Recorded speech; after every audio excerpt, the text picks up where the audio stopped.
ஒரு யோகியின் சுயசரித்தில் இன்னைக்கு அத்தியாயம் 29வது டாபிக் ரவீந்திரநாத் தாகூரும் நானும் எங்களது பள்ளிகளை ஒப்பிடுகிறோம் பற்றி தான். ரவீந்திரநாத் தாகூர் எங்களுக்கு சுய வெளிப்பாட்டின் இயல்பான முறையாக பறவைகளைப் போல சிரமமே இல்லாமல் பாடம் கற்பித்தார். எனது ராஞ்சி பள்ளிக்கூடத்தில் படிக்கும் அறிவு கூர்மையான 14 வயது சிறுவன் போலாநாத் என்பவன் இன்னிசை பெருக்கை நான் ஒரு நாள் காலை புகழ்ந்த பொழுது அந்த விளக்கை கூறினேன்.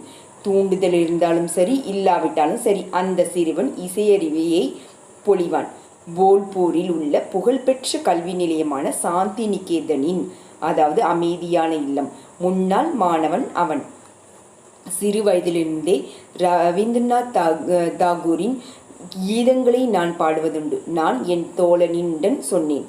வங்காளிகள் அனைவரும் எழுத்தறிவில்லாத பாமரன் கூட அவருடைய உயர்ந்த கவிதைகளில் ஆனந்தம் அடைகிறாங்க. போலாவும் நானும் தாகூரின் பாடல்களிலிருந்து சில அடிகளை சேர்ந்து பாடினோம். போலாங்கிறவங்க யோகானந்தரோட நண்பர். தாகூர் ஆயிரக்கணக்கான இந்திய பாடல்களுக்கு இசையமைத்திருந்தார். அவைகளில் சில அவருடைய சொந்த படைப்புகள் மற்றும் சில பழமையான பாடல்கள். எங்கள் சங்கீதம் முடிந்த பிறகு நான் சொன்னேன், நான் ரவீந்திரநாத் தாகூரை இலக்கியத்திற்கான நோபல் பரிசை அவர் பெற்ற பிறகு சந்தித்தேன்.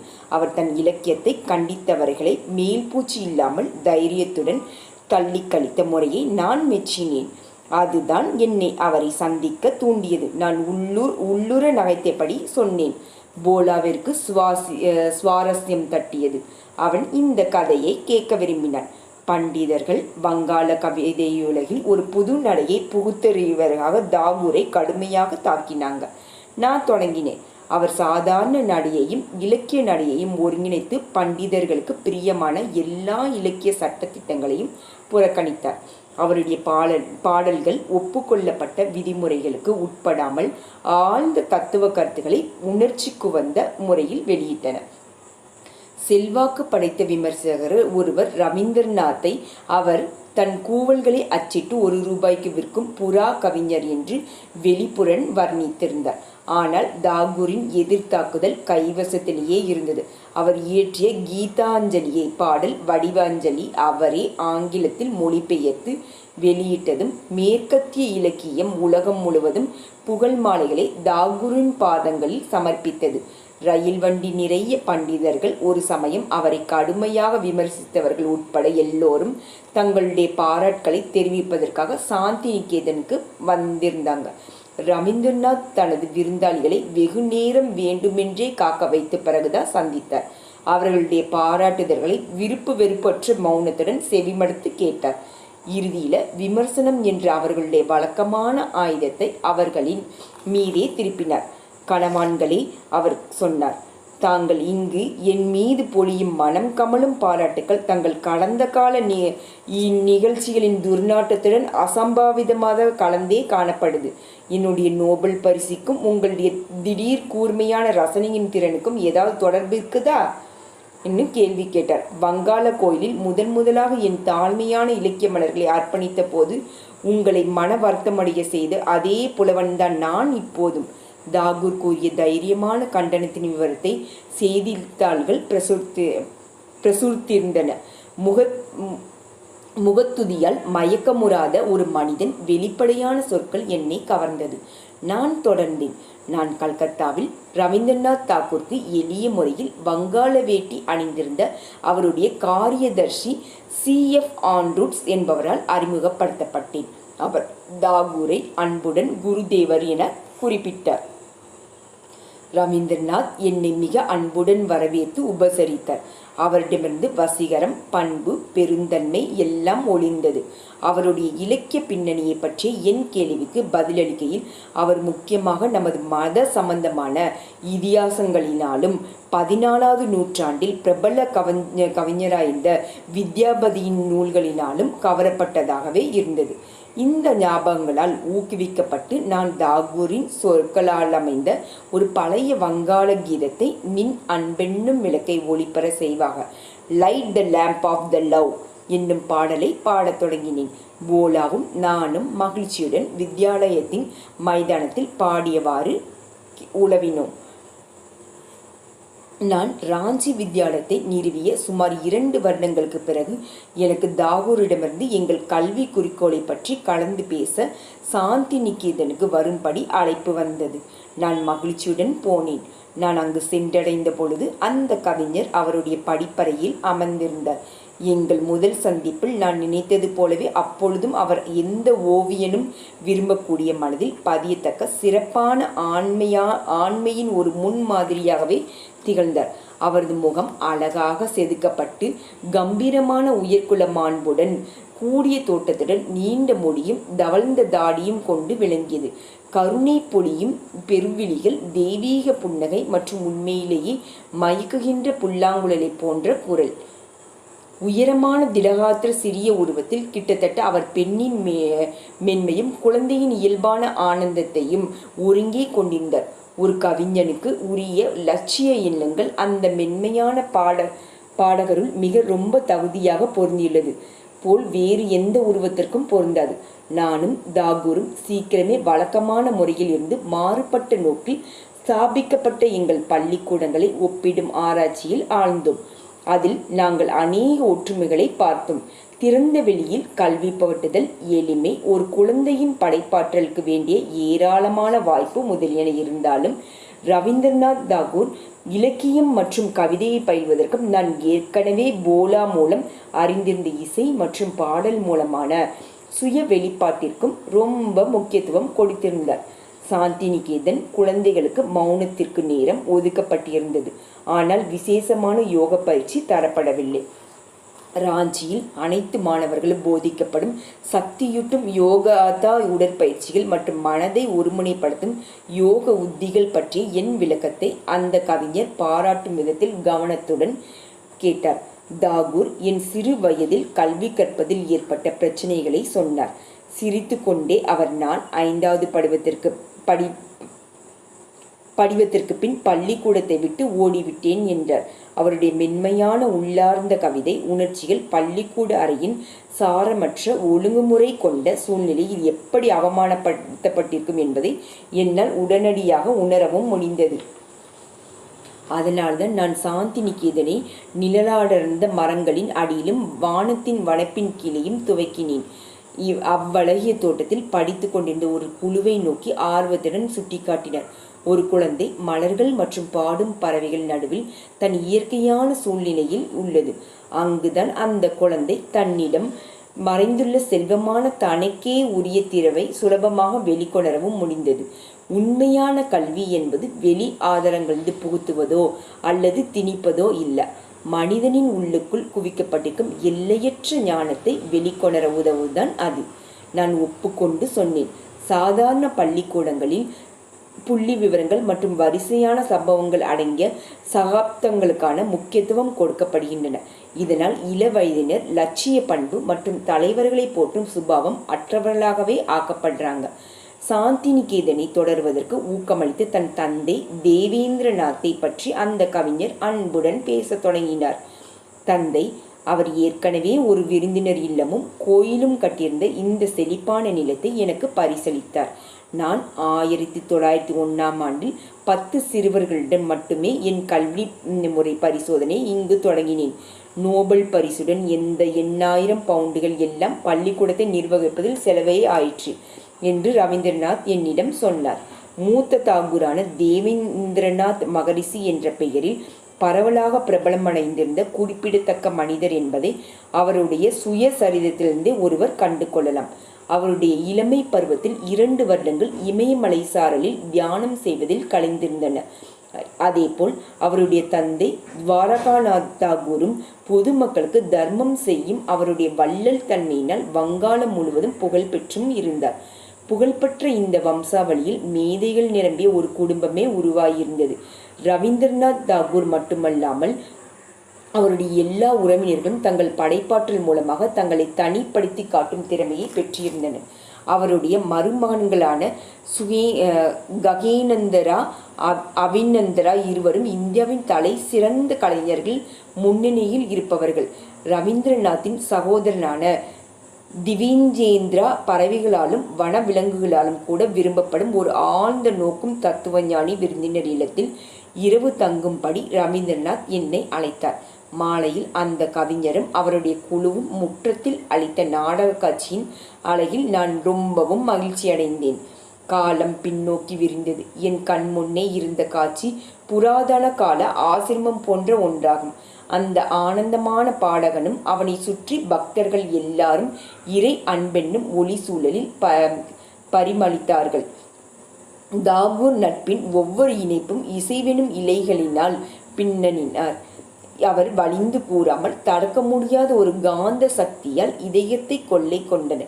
ஆண்டவனின் பூஞ்சொலியில் அபூர்வமாக மலர்ந்த கவிதை மலர்கள் இயற்கை மனம் பரப்பி மற்றவர்களை தன் வசம் இழுக்கவே செய்தது. ரவீந்திரநாத் தன் இனிமையான குரலில் தான் புதிதாக இயற்றியிருந்த சில அருமையான கவிதைகளை எங்களுக்கு வாசித்து காட்டினார். அவருடைய அநேக கவிதைகளும் நாடகங்களும் அவருடைய மாணவர்களை மகிழ்விப்பதற்காகவே சாந்திநிகேதனில் இயற்றப்பட்டன. ரவீந்திரநாத்தும் அவரது 60 வயதிற்கு பின் ஓவியக்கலையில் ஆழ்ந்து ஈடுபட்டார். அவரது படைப்புகள் சில வருடங்களுக்கு முன்னர் ஐரோப்பிய தலைநகரங்களும் நியூயார்க்கிலும் கண்காட்சியில் இடம்பெற்றும் இருந்தன. அநேகமாக ஒவ்வொரு பக்தியிலும் இறைவனை அவனுடைய புனித நாமத்தை கூறாமலேயே குறிப்பிடுகின்ற கலைத்திறனில் அவருடைய வரிகளின் அழகு அடங்கியிருப்பதாக எனக்கு தோன்றியது. இசையின் பேரின்பத்தில் நான் என்னையே மறந்து என் இறைவனான உன்னை நண்பனென அழைக்கின்றேனே என்று எழுதியிருந்தார். மறுநாள் மதிய உணவிற்கு பிறகு நான் அந்த கவிஞரிடம் பிரியாவிடை பெற்றேன். அவருடைய சிறு பள்ளிக்கூடம் இப்பொழுது சர்வதேச பல்கலைக்கழகமாக விஸ்வபாரதி என்ற பெயரில் வளர்ந்தது.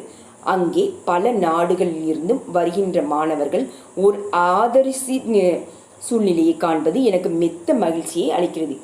எங்கே மனம் அச்சம் என்பது அறியாதோ தலை நிமிர்ந்து உள்ளதோ, எங்கே அறிவு சுதந்திரமாக உலவுமோ, எங்கே உலகு சுருங்கிய தேவ சுவர்களினால் துண்டங்களாக பிளவுபடாதோ, எங்கே சொற்கள் உள்ளார்ந்த உண்மை பொங்குமோ, எங்கே என்றும் தளராத முயற்சிகளின் கரங்கள் முழு நிலையை நாடுமோ, எங்கே அறிவின் தெளிந்த நீரோடை செத்த பழக்கமெனும் வறண்ட பாலை வழி பாயாதோ, எங்கே மனம் என்றும் விரியும் எண்ணத்திலும் செயலிலும் நீ காட்டிய வழியில் முன் நடக்குமோ, அந்த விடுதலை சொர்க்கத்தில் எந்தையே என் நாடு விழிக்கட்டும்.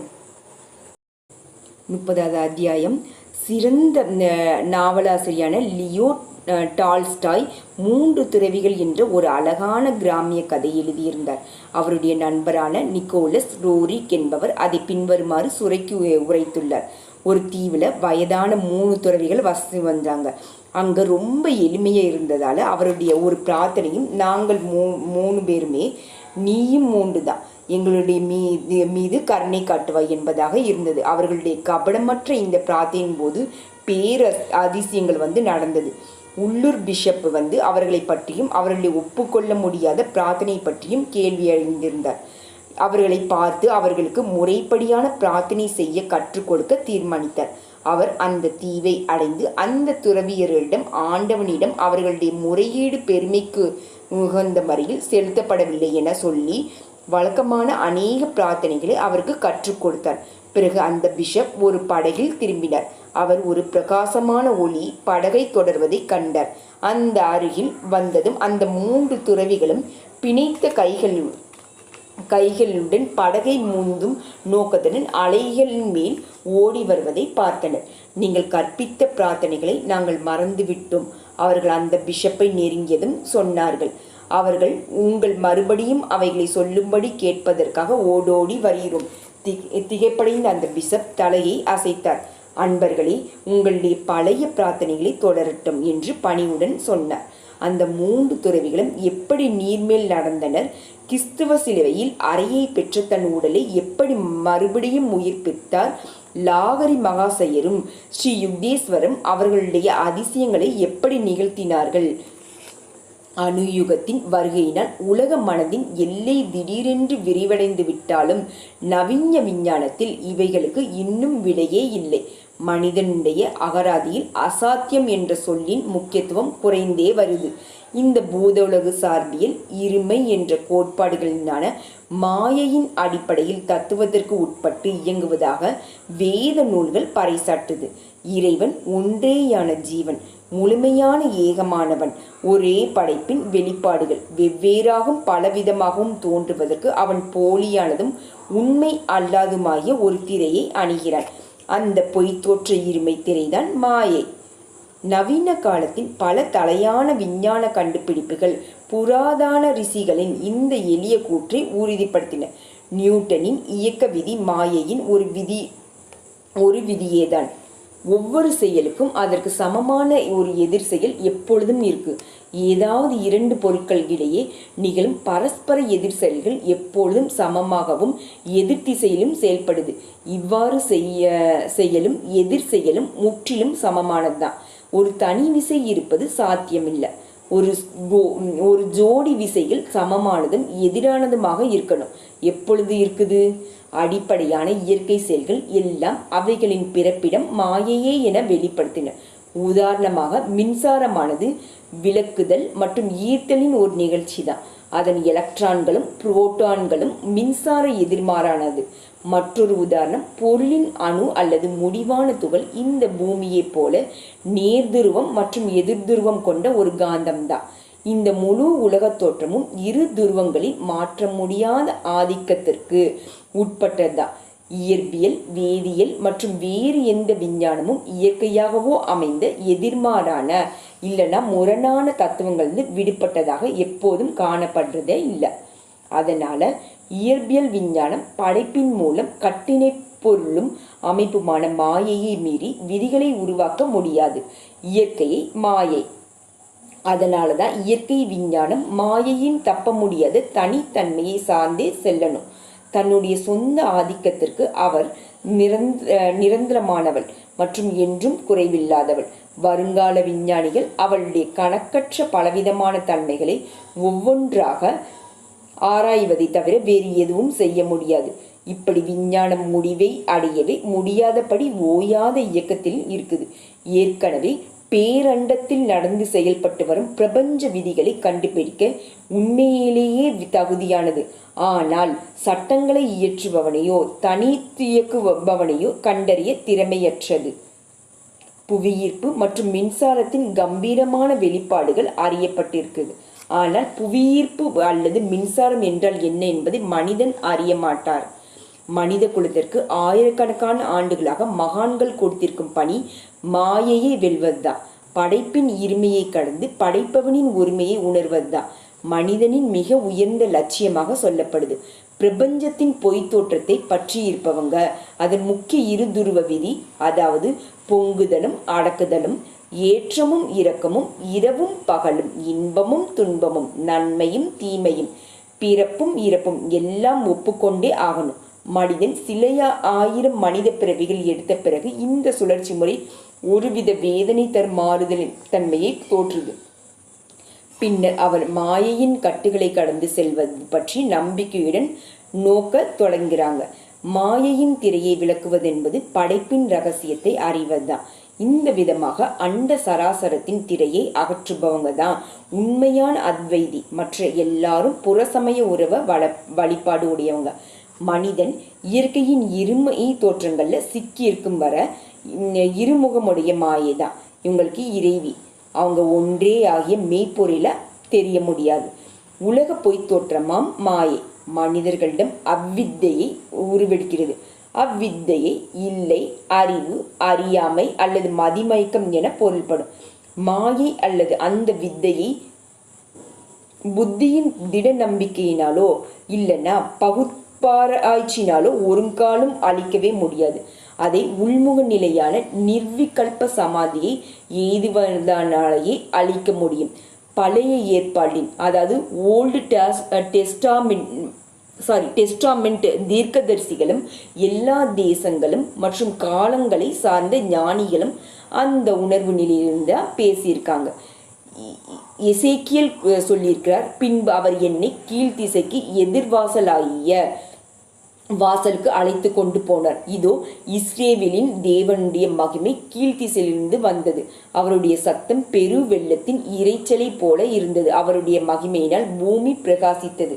பெரு வெள்ளத்தின் தெய்வீக ஒளியாக வார்த்தை அல்லது ஓம்காரத்தை இப்போ ஓம்காரத்தின் ஒளியின் அதிர்வலைகளான படைப்பின் ஒரே உண்மையை செவிமடுத்தவாறு நெற்றியிலுள்ள ஞானக்கண்ணின் கிழக்கு அதாவது மூலமாக யோகி தன் உணர்வு நிலையை சர்வ வியாபித்திற்கு கொண்டு செல்றாங்க.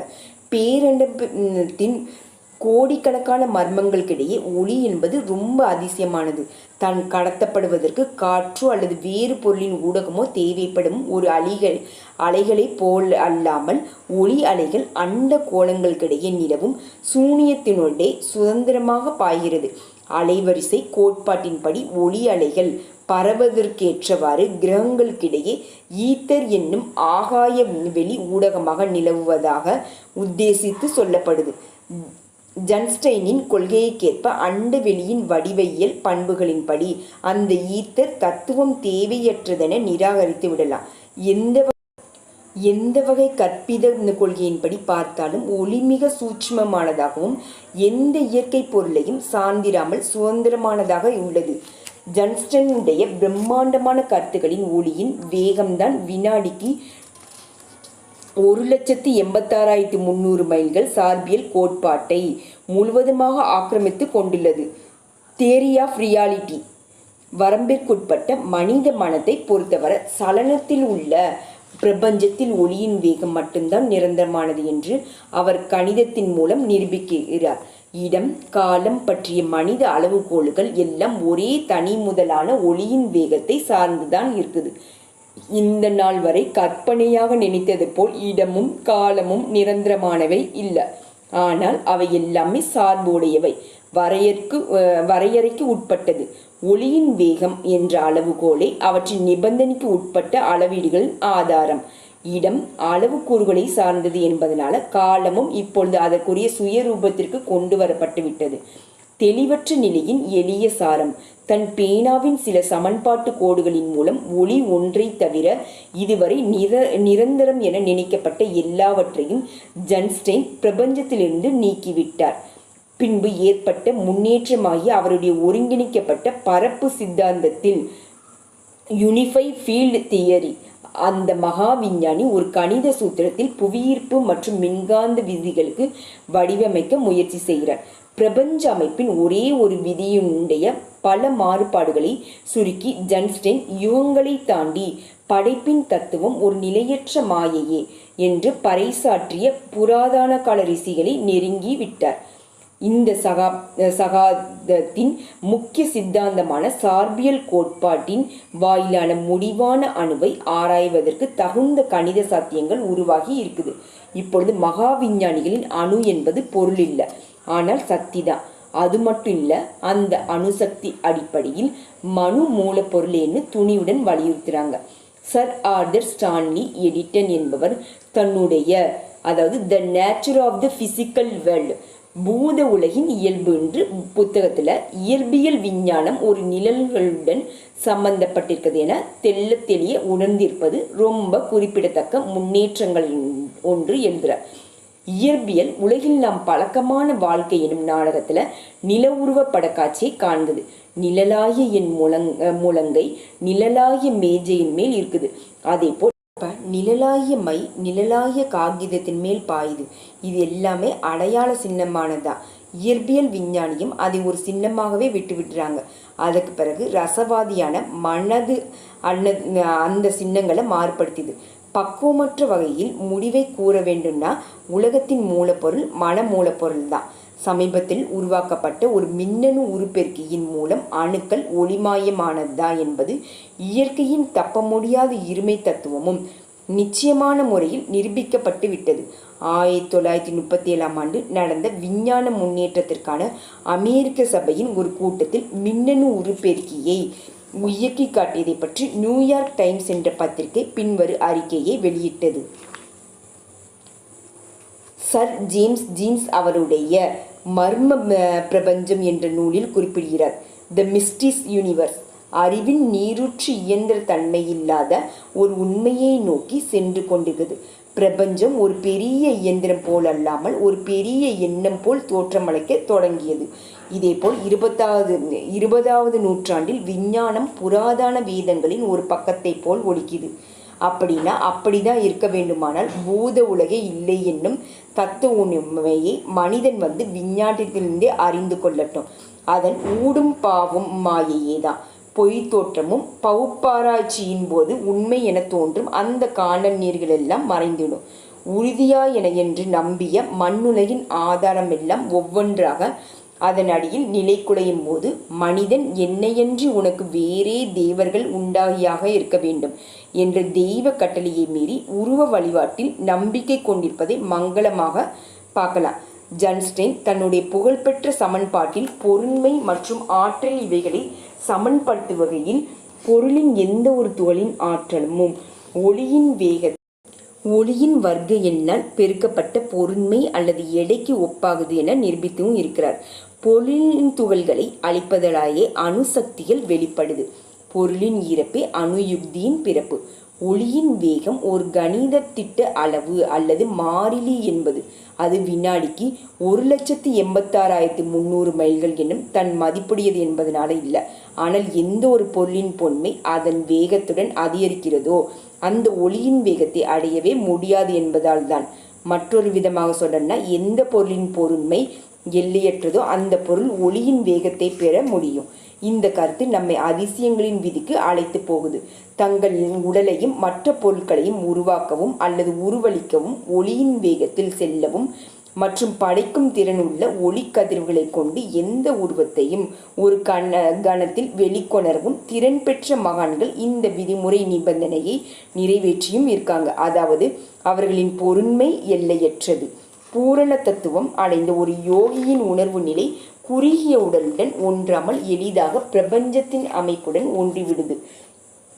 ஈர்ப்பு சக்தி நியூட்டனின் விசையினாலும் சரி, இல்லைன்னா ஜன்ஸ்டனின் அசைவற்ற நிலையின் வெளிப்பாடானாலும் சரி, எடை பண்பை வெளிப்படுத்துமாறு ஒரு மகானை கட்டாயப்படுத்தும் வலிமை அற்றதாகுது. எடை பண்பானது எல்லா பொருளிலும் விசேஷமாக அமைந்துள்ள ஈர்ப்பு நிலை தன்னை எங்கும் நிறைந்த ஆத்மாகவே அறிந்தவன் காலம் இடம் இவைகளை பற்றிய உடலின் கட்டுப்பாடுகளுக்கு என்றுமே ஆட்பட மாட்டான். தலைப்படுத்தும் வளையங்கள் எல்லாம் நானே அவன் என்ற கரைப்பானில் கரைந்து விடுகின்றன. வெளிச்சம் உண்டாக கடவது வெளிச்சம் உண்டாயிற்று. இந்த அண்டத்தின் படைப்பில் இறைவனின் முதல் கட்டளை படைப்பிற்கு அத்தியாசமான ஒளியை கொண்டதுதான். இந்த ஜடப்பொருள் அல்லாத சாதனத்தின் கதிர்கற்றைகளால் எல்லா தெய்வீக தோற்றங்களும் நிகழ்கின்றன. ஒவ்வொரு யுகத்திலும் பக்தர்கள் கடவுளை ஒளியாகவும் தீச்சுடராகவும் தோன்றுவதாக உறுதி கூறுகிறாங்க. புனித யோவான் நமக்கு சொல்லுகிறார், அவருடைய கண்கள் அக்னி ஜீவாலயை போல் இருந்தது, அவருடைய முகம் வல்லமையை பிரகாசிக்கின்ற சூரியனை போல் இருந்தது. எந்த யோகி முழுமையான தியானத்தின் மூலம் தன் உணர்வை படைத்தவனுடன் ஒற்றை செய்கிறானோ அவன் இந்த பிரபஞ்சத்தின் சாரை ஒளி, அதாவது உயிர் சக்தியின் அதிர்வலைகளாக உணர்கிறாங்க. அவனுக்கு நீரை உண்டாக்கும் ஒளிக்கதிர்களும் நிலத்தை உண்டாக்கும் ஒளிக்கதிர்களும் இடையே எந்த வித்தியாசமும் இல்லை. பொருளின் உணர்விலிருந்து இடத்தின் முப்பரிமாணங்களிலிருந்து 4வது பரிமாணமாகிய காலத்திலிருந்து விடுபட்டவனாகிய ஒரு மகான் தனது ஒளிமயமான உடலை ரொம்ப சுலபமாக நிலம், நீர், நெருப்பு, காற்று ஆகிய அவற்றின் ஒளிக்கதிர்கள் ஊடாகவும் அதற்கு மேலாகவும் செலுத்த வல்லவனாகிறாங்க. அதனால தான் உன் கண் ஒன்றேயாகில் உன் சரீரம் முழுதும் ஒளிமயமாகும். முக்தியளிக்கும் திறனுடைய ஞானக்கண்ணின் மீது நீண்ட காலம் ஒருமுகப்படுத்தப்பட்ட தியானம் யோகியை பொருள் மற்றும் அதனுடைய ஈர்ப்பு சக்தியினால் ஏற்படும் எடை ஆகியவற்றை பற்றி எல்லா மாய தோற்றங்களையும் அழிக்க வல்லவனாக்கிறது. அவன் பிரபஞ்சத்தை கடவுள் படைத்தவரே காண்கிறாங்க. அடிப்படையில் மாறுபாடு இல்லாத ஒளி வெள்ளமாகுது. இப்போ படைப்பின் சாரம்தான் ஒளிதான் என்பதை உணர்ந்து கொண்டு எந்த மனிதனாலும் அதிசயங்களின் விதிமுறைகளை செயல்படுத்த முடியும். ஒளியின் அதிசயத்தை பற்றிய தன் தெய்வீக அறிவை பயன்படுத்தி எங்கும் நிறைந்த ஒளி அணுக்களை நினைத்த மாத்திரத்தில் தெரியக்கூடிய உருவங்களாக வெளிப்படுத்தும் திறனை ஒரு மகான் பெற்றிருக்காங்க. வெளிப்படுத்தப்படும் உருவம் எதுவாக வேண்டுமானாலும் ஒரு மரமோ மருந்தாகவோ இல்லைன்னா ஒரு மனித உடலாகவோ இருக்கலாம்.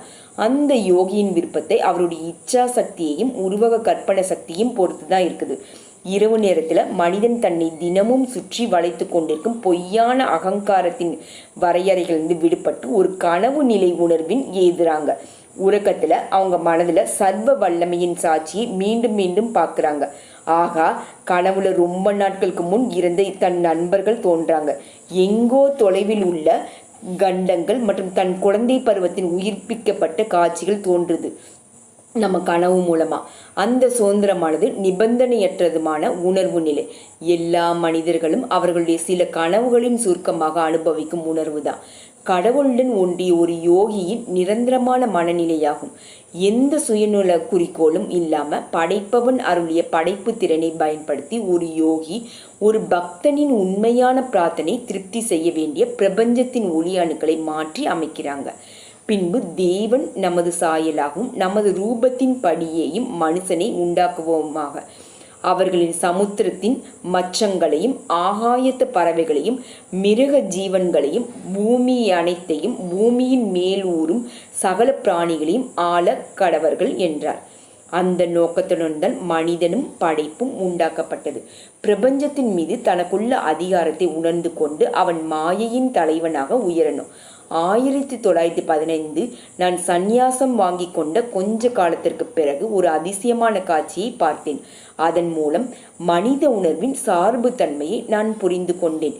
மாயையின் வேதனையான இருமைகளுக்கு பிறகு ஒருமைப்படுத்தும் நிரந்தர ஒளியினை தெளிவாக பார்த்தேன். ஒரு நாள் காலை என் தந்தையின் கர்ப்பார் சாலை வீட்டின் மேல் மாடியிலுள்ள என் சிறு அறையில் அமர்ந்து இருக்கையில் என் முன் அந்த தோற்றம் எழுந்தது. ஐரோப்பாவில் முதலாவது உலக யுத்தம் மாதக்கணக்காக தீவிரமாக நடந்து கொண்டிருந்தது. ரொம்ப மாபெரும் உயிர் சேதத்தை குறித்து நான் வருத்தத்துடன் சிந்தித்தபடி இருந்தேன். நான் தியானத்தில் ஆழ்ந்து என் கண்களை மூடியவுடன் என் உணர்வு திடீரென ஒரு சண்டை கப்பலின் தலைவனின் உடலுக்கு மாற்றப்பட்டது. கரையில் இருக்கும் பீரங்கி படைகளுடன் கப்பலின் பீரங்கிகள் மோதும் பொழுது ஏற்பட்ட துப்பாக்கி வெடி சத்தம் வானை தொலைத்தது. ஒரு பெரிய வெடிகுண்டு வெடி மருந்து கிடங்கில் வீழ்ந்து என் கப்பலை பிளந்தது.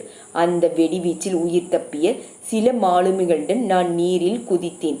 ஆனால் இதயம் படப்படக்க நான் பத்திரமாக கரையையும் அடைந்தேன். ஆனால் ஐயோ, குறி தவறிய ஒரு குண்டு வேகமாக என் மார்பை தாக்கியது. என் முனகியவாறு கீழே விழுந்தேன். என் முழு உடலும் செயலற்று விட்டது. இருந்தாலும் ஒரு கால் மட்டும் செயல் இழந்திருப்பதை எவ்வாறு ஒருவனால் உணர இயலுமோ அவ்வாறு என் உடல் முழுதும் செயலற்று போனதை என்னால் உணர முடிந்தது. கடைசியில் சாவின் மர்மமான காலடிகள் என்னை தொடர்ந்து வந்து பிடித்துவிட்டன என்று நினைத்தேன்.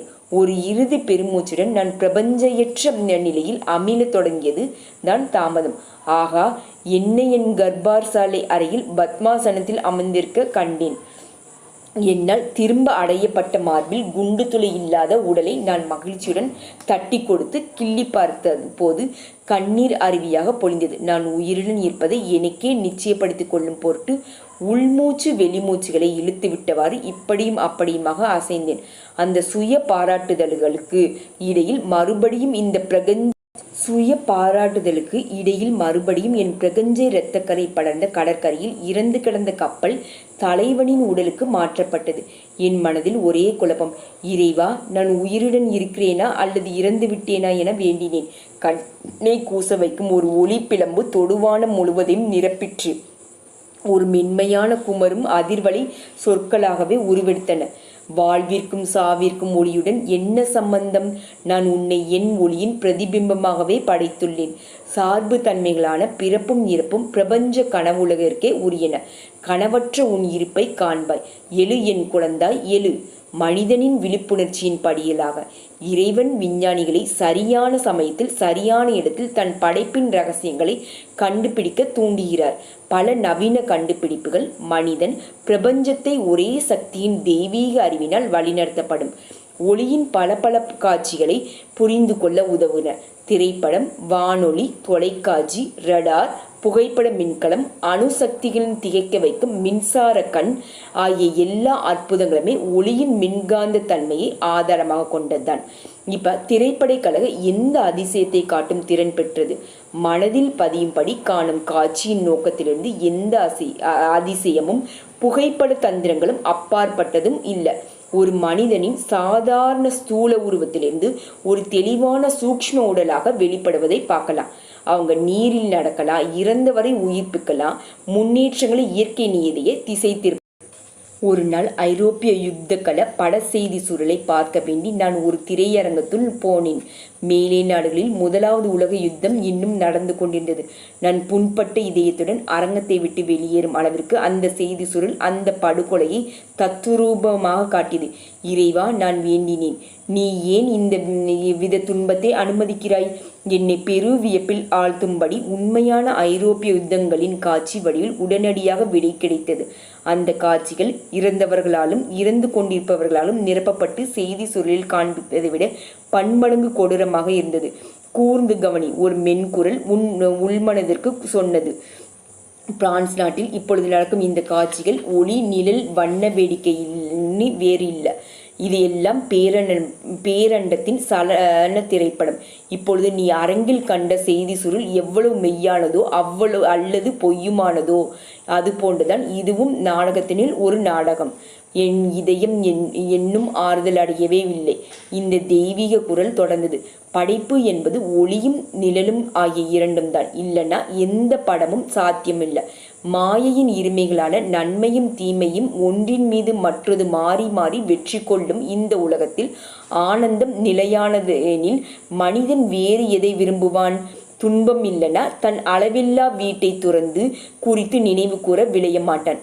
துன்பமோ நினைவு கூற உதவும் தூண்டுகோல். தப்புவதற்கு வழி ஞானத்தின் மூலமே ஏற்படுது. மரணம் என்னும் பேரிடர் உண்மை இல்லை. அதை கண்டு நடுங்குபவங்க மேடையில் தன் மீது சுடப்பட்ட வெற்று தோட்டாக்களை கண்டு நடுங்கி இறக்கும் அறிவற்ற நடிகனை போன்றவங்க. என் மக்கள் ஒளியின் குழந்தைகள். அவர்கள் நிரந்தரமாக மயக்கத்தில் உறங்க மாட்டாங்க. நான் மாயையை பற்றி சமய நூல்களில் படித்திருந்தாலும் அவை நான் நேரடியாக கண்ட தோற்றங்களிலிருந்தும் அவற்றுடன் இணைந்த ஆறுதலான சொற்களிலிருந்து கிடைத்த ஆழ்ந்த உள்நோக்கை கொடுக்கவில்லை. ஒருவன் படைப்பு என்பது பெரிய சலன திரைப்படம் தான் என்பதை முடிவாக நம்பும் பொழுது அவனது மதிப்பீடுகள் வெகுவாக மாறுதல் அடைகின்றன. அவனுடைய உண்மை வடிவம் அந்த சலனத்தின் திருப்பத்தில் அடங்காமல் அதை தாண்டி உள்ளது என்பதை தெரிகிறான். அந்த அத்தியாயத்தை எழுதி முடித்த பிறகு நான் என் படுக்கையில் பத்மாசனத்தில் அமர்ந்தேன். என் அறை மறைப்புக்கு கொண்டு இரு விளக்குகளாக மந்தமான ஒளியூட்டப்பட்டிருந்தது. நான் மேலே பார்த்த பொழுது அறையின் உட்கூரை ரேடியத்தை போன்ற பிரகாசத்துடன் துள்ளி கொண்டும் மின்னிக் கொண்டும் உள்ள கடுகு நிற சிறு சிறு ஒளி புள்ளிகளால் நிரம்பியிருப்பதை பார்த்தேன். கணக்கற்ற நீண்ட குச்சி போல ஒளிக்கதிர்கள் மழை நீர் போர்வை போல மொத்தமாக சேர்ந்து ஒரு தெல்லிய கணை என ஒன்றாகி என் மீது மௌனமாக பொழிந்தது. உடனேயே என் உடல் அதன் எடையை இழந்து ஒரு சூக்ஷ்ம நயத்துடன் உருவம் மாற்றமடைந்து எடையில்லா என் உடல் இடப்பக்கமும் வலப்பக்கமும் மெதுவாக மாறி மாறி அசைந்தவாறு படுக்கையை தொடாமல் மிதிப்பதாக உணர்ந்தேன். நான் அறையை சுற்றி பார்த்தேன். மர சாமான்களும் சுவர்களும் வழக்கம் போல் இருக்கும்போது உட்கூரையை மறையும் அளவிற்கு அந்த சிறு ஒளி சிதறுகள் கூட்டம் பெருகிவிட்டது. நான் ஒரே வியப்பில் ஆழ்ந்தேன். இதுதான் பேரண்ட சலன திரைப்படத்தின் இயக்குமுறை. ஒரு குரல் ஒளியினிலிருந்து பேசுவது போல் கேட்டது. அதன் ஒளிக்கற்றையை வெள்ளை திரையாகிய உன் படுக்கை விரிப்புகளின் மேல் வீழ்த்தி அதன் உன் உடலின் படத்தை உண்டாக்கிறது. பார், உன் உருவம் ஒளி தவிர வேறு இல்லை. நான் என் கைகளை நோக்கி அவற்றை முன்னும் பின்னுமாக அசைத்தேன். எனினும் அவற்றின் கணத்தை உணர முடியவில்லை. ஒரு பரமானந்தம் என்னை ஆட்கொண்டது. பேரண்டத்தின் ஒளிதம்பம் என் உடலாக மலர்ந்தது. அதை திரையரங்கின் ஒளி எரிவு கருவி அருகில் இருந்து ஆராய பெருகி திரையில் படங்களை வெளிப்பட வைக்கும் ஒளிக்கற்றைகளின் ஒரு தெய்வீக மறு உற்பத்தி போன்று தோன்றியது. மந்தமான ஒளியுடன் கூடிய என் சொந்த படுக்கை அறையின் திரையரங்கத்தில் நீண்ட நேரம் நான் என் உடலின் இந்த சலன படத்தை அனுபவித்தேன். நான் அநேக தெய்வீக காட்சிகளை கொண்டிருந்தாலும் அவற்றுள் எதுவும் இது போன்று வினோதமானது இல்லை. திட சரீரத்தின் மாயத் தோற்றம் முற்றிலும் மறைந்தது. எல்லா பொருட்களின் சாரமும் ஒளியே. என்னுள் ஞானம் என்னுள் ஆழ்ந்து பதிந்தது. நான் துடிக்கும் உயிரணுக்களின் ஓட்டத்தை நோக்கி மன்றாடினேன். தெய்வீக ஒளியே அக்னி ரதத்தில் எலியா பரலோகத்திற்கு இழுக்கப்பட்டதைப் போல தயவு செய்து என் தாழ்மையான உடலின் படத்தை உனக்குள்ளேயே இழுத்துக்கொள். இந்த பிரார்த்தனை திடுக்கிடும் வண்ணம் இருந்திருக்க வேண்டும். ஏன்னா ஒளிக்கற்றே மறைந்து விட்டது. என் உடல் இதன் இயற்கையான கணத்தை அடைந்து படுக்கையில் அமிழ்ந்தது. கண்ணை கூசும் உட்கூரை ஒளிகளின் சூழல் மங்கி மறைந்தது. இந்த உலகை விட்டு நான் போக வேண்டிய தருணம் இன்னும் வரவில்லை போலும். மேலும் நான் தத்துவார்த்தமாக எண்ணிக்கொண்டேன். எலியா என் ஊக்கத்தைக் கண்டு அதிருப்தி அடைந்திருக்க கூடும். ஒரு அதிசயம் என்பது சாதாரணமாக ஒரு விளைவு அல்லது சம்பவம் ஒரு விதிக்கும் உட்படாமல் அல்லது விதிக்கு அப்பாற்பட்டதாக ஏற்படுவது என்று சொல்லப்படுது. ஆனால் ரொம்ப சரியான முறையில் இணக்கமாக செயல்படும் பிரபஞ்சத்தில் எல்லா சம்பவங்களும் விதிப்படிதான் செயல்படுது.